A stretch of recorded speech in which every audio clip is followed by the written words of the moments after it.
This is my repo on GitHub, and as you can see, I made a game. Actually, I should have said I vibe coded a game. I played the Tetris game as a child, played it a lot, and I wanted to use this as a use case to do some vibe coding.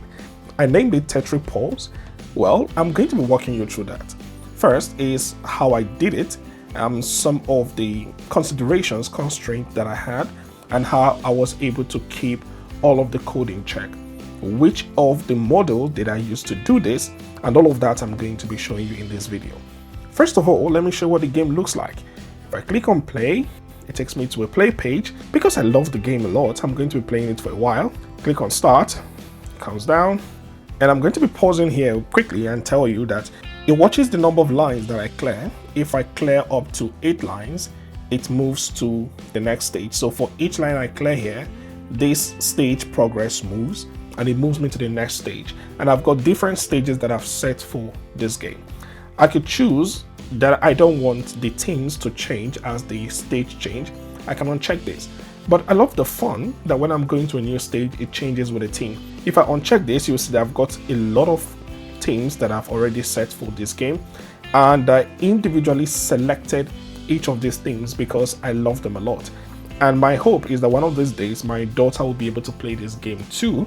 And so I have like an animal theme, a zoo theme, which you wouldn't see until you get to the end, which is one of the final stages of the game. So I'm going to check this, and I don't have access to this anymore. Okay, so I can continue playing my game and have fun. And you can see all of the directions. You can move left, move right, move up, and do all of this with my keyboard. For now, the game is not enabled for mobile. This is still played on desktop. And so if you have a desktop, you can play this. As of the time of recording, my plan is to use another weekend to add more features, especially for mobile, so you're able to play it on mobile.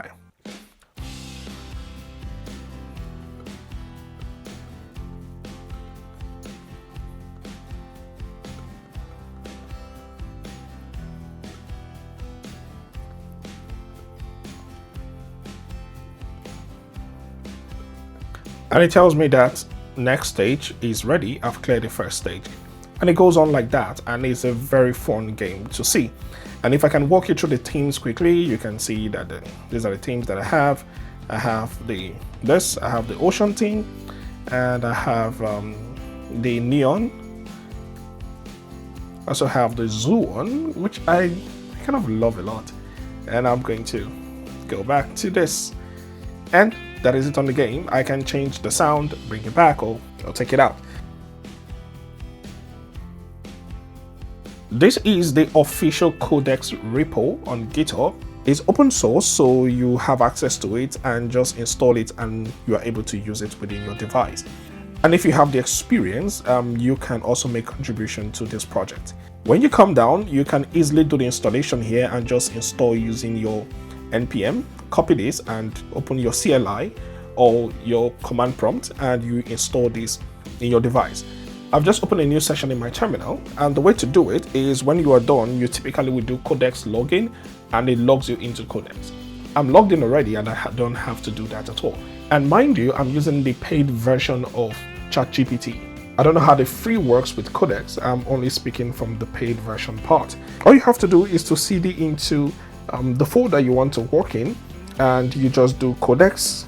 Because I've done this already, I have a long conversation ongoing and a repository I'm working from. I wouldn't do this again. This video is just to show you all the things that I've done and how I was able to achieve it. So I'm going to close this. This is where I've had all my charts and all the conversations, exchanges, different conversations I've had with Codex in building this app. It's not easy. Like I said, it took a whole weekend from me having back and forth conversation with it, writing different prompts and trying to understand what it's doing, and Codex also trying to understand what I want. So it's a whole lot of conversation. This is the folder I've been working from, and this is the folder that Codex has access to. So typically you will cd into the folder. When you cd into the folder and you give Codex free range in that folder, tell it to do anything you want to do. Some people go as far as giving Codex access to every single folder in their device. If you want to do that, yeah, good luck. But if you want to be a bit more conservative in your approach, just create a single folder and ask it to have free access to that. And that is what I did. And Codex is able to do everything here, put all of this folder. This error, I created it.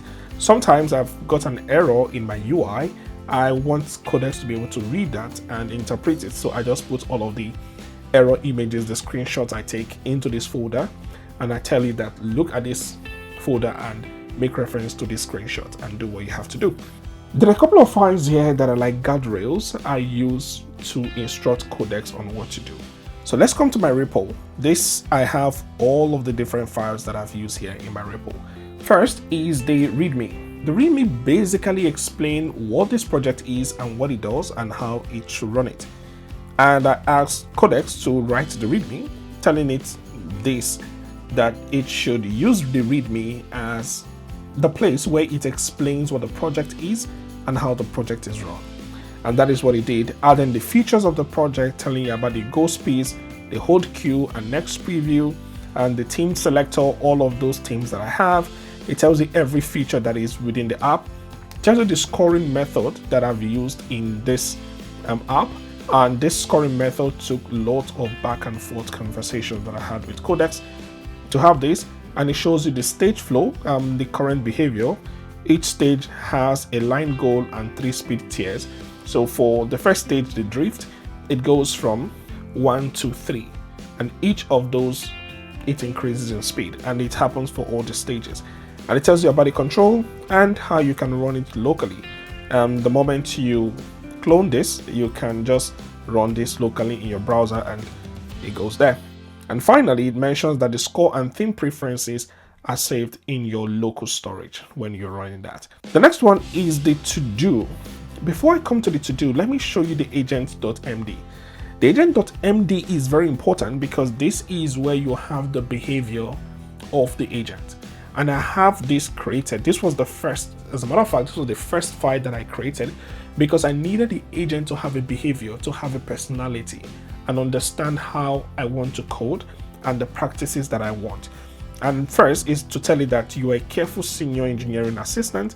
You optimize for clarity, correctness, and minimal change. So I explained the behavior, telling it to explain the plan before making any changes, prefer small reversible edits, ask before deleting, like I don't want magical changes. Ask me before deleting, renaming, or restructuring files so I know what you're doing before you start implementing. Otherwise, things can happen without you knowing, and files could be removed, changes can be made, and you don't really understand the thinking behind all of these changes being made. And I asked it to stay strictly within the directory and don't leave the directory. In terms of safety, I mentioned the fact that you should never touch secret credentials or real infrastructure. Do not run destructive commands without confirmation. Avoid any global installs and system level changes. I don't want it to go beyond the folder I've given it access to. Don't go any other place. Remain here and do everything, and don't do anything that involves installation and install globally. And for the dev environment tips, I wouldn't go too much into this, but it's just telling you to treat this repo as a sandbox for every experimentation. Testing and quality is there, the workflow is there. This is the key part because the project context is important. First, this is where I told it the README file defines the project purpose and scope, so it knows. So I have the folder, the docs, and one of the files I have there is the decision.md. It records design decisions and every trade-off that I'm going to be making in this app. And the to-do represent the current backlog and priorities. So typically after every commit and push, it updates all of these different README files. And the to-do is to tell me these are the next thing that you should do for the app. These are the next thing that we could do. And I just have that at the back of my mind. And whenever I come back to the app, I can always make reference to the to-do to say, okay, based on the last time we worked on this, these were the new things that we planned that we're going to add. It's a useful feature. I just had to add that, which is incredible. I saw it somewhere and it was really nice. I had to apply that. So the other one is just telling before making significant changes, consult these files and have context. The reason is because sometimes you could lose your context window when doing anything that has to do with agentic workflow. And the more questions you ask, the more back and forth you ask, the agent is not able to go beyond certain history because of the context window. It's quite limiting. And because of that, it makes sense you have all of these different files that tells the agent what to do. I'm going to be explaining the decision.md very soon. And so you understand that because of the limited context window, you need to be updating the decision so that if you come back and give it to another agent, for instance, or you start working on your own, you need to understand some of the decisions that have led to the design choices that you've used. And it's important I let you know how I want the update to the documentation. So for the README file, to do and decision, they are maintained at commit boundaries, not during exploratory code. If you don't put this, when it's making any change, it's going to be going to update these files, do all of this, and it could make your workflow very, very slow. So I told it, just go and do your thing. The moment I ask you to do any commit and push, update all of these files. Update the README, update the decisions we've made, update the to-do. And before creating or finalizing, review whether recent changes affect project scope and all of this. Well, this could as well make things slow because when it's trying to make changes, you need to make reference to these files to stay within context.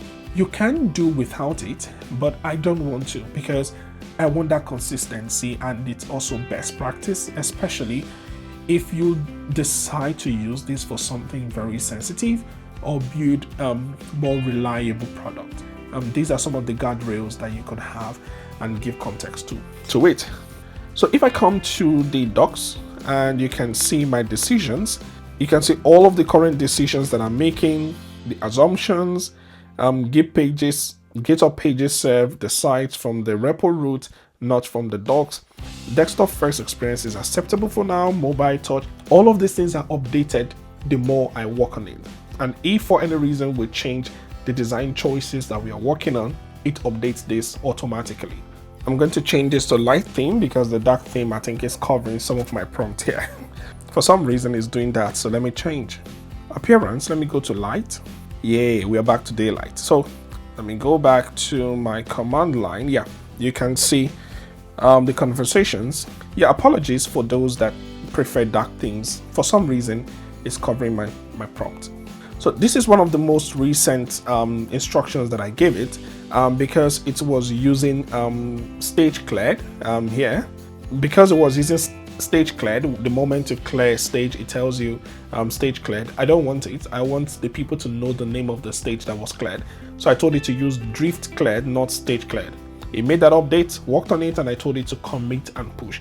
Before committing and push, you can see that we've had other conversations that I've not committed. I told it stage cleared, next stage is ready, press, this is what I told it to use. And I gave it different instructions. This is where I told it to update these sections in the agent and gave it what to update in the agent.md. And you just give it clear instructions and it's able to follow these instructions. I told it to add another thing to the agent.md. Let me look for more instruction that is okay. So we've had a couple of brainstorming, and when we are done with the brainstorming, I told it, great, let's implement what you suggested. And for the auto resume, it should auto resume after 1.5 seconds. We just needed to clear that if it's going to auto resume. Later on, we changed this decision. We no longer did auto resuming because after each stage, I don't want it to auto resume by itself. I want the user to feel they have control. And that was why it's now going to pause. When it pauses, it tells you that you've cleared the stage, press the space bar to continue to the next stage. So I changed the decision. I said the transition should remain on the screen with something like press space bar to continue and can be there. And can there be a music or sound for this transition? And this is how it worked. This is how I was able to develop the app. I can't show you every single thing because it's loads of conversation. But if you want to do something like this, have all of these guardrails, all of this context, give them clear instruction, give the agent clear instruction, and that this is what you want to do. You connect your Repo to it, you log into your Codex account, and you're able to just start building. You could, if you're doing something static, you can use GitHub pages. If you're working on React or some more complicated design, You could use Vercel, or you could use other hosting apps to try out what you are building. Yeah, I had fun doing it. It was really interesting to do this, and I think I'm going to go on doing it. And it's one of those things that is really addictive. Now I'm going to go back playing my game. Hope you join me.